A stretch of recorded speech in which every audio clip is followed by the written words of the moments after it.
Here we have an Enco milling and drilling machine. We got it hooked up to 120 volts, and we're gonna turn it on here and show you that it works. But before we do that, we're gonna show you the mast goes up and down. So you can adjust the mast there. And once you set it where you want it, you can lock it in. You just gotta tighten these bolts over here.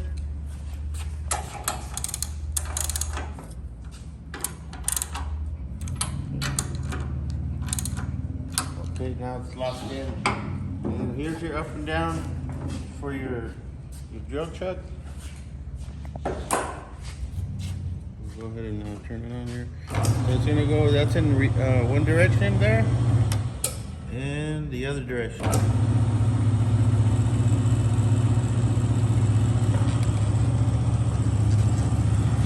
Okay, you also have a vise. You need to use your vise to clamp something. And then you have your travels that go from right to left.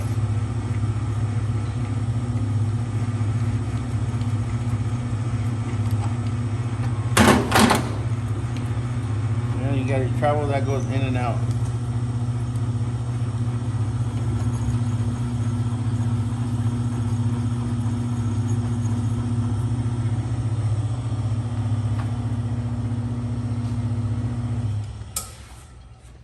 Okay, that is the Enco milling and drilling machine.